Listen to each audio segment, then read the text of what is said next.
আপনারা হয়তো Mymensingh medical college হাসপাতালের নাম শুনেছেন।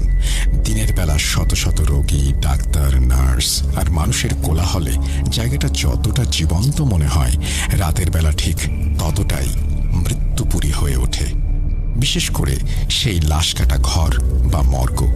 ওখানকার বাতাস সবসময় ফিনাইলের গন্ধে ভরা থাকে। কেমন একটা ভ্যাপসা বোটকা গন্ধ ভাসে। আমার বাবা মফিজ উদ্দিন ছিলেন এই হাসপাতালের প্রধান ডোম। ৩৫ বছর ধরে তিনি লাশ কাটছেন। পচা গলা, খণ্ডিত, রেল লাইনের পাশে পড়ে থাকা বেওয়ারিশ এমন কোনো লাশ নেই যা তার হাতে ওঠেনি।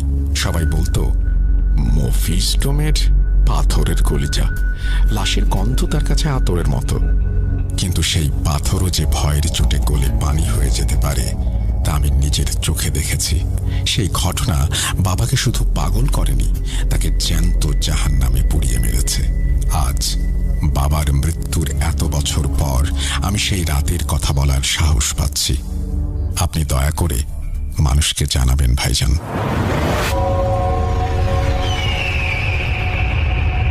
ঘটনার শুরু এক বর্ষণ মুখর রাতে।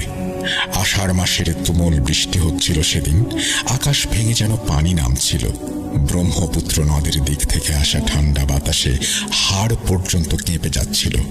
আমি আর বাবা তখন মর্গের পাশের ছোট রুমটায় বসেছিলাম। রাত তখন প্রায় ২:৩০। চারিদিক একেবারে চুপচাপ। শুধু টিনের চালে বৃষ্টির একটানা ঝমঝম আওয়াজ, আর মাঝে মাঝে দূরে মেঘের গর্জন। হঠাৎ আমাদের ল্যান্ডলাইন ফোনটা বেজে উঠল। হাসপাতালের ইমার্জেন্সি থেকে কল।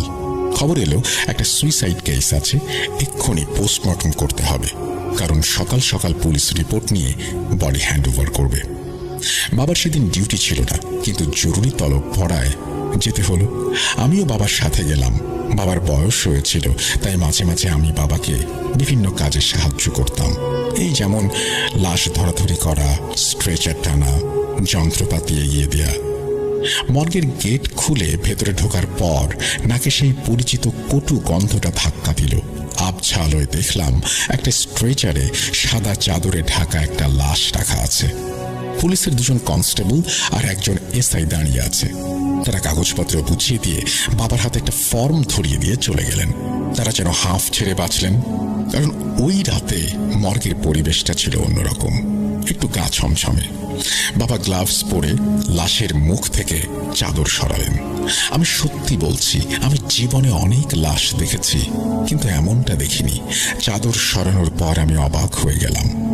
এরকম একটা সুন্দর মানুষ আত্মহত্যা করতে পারে?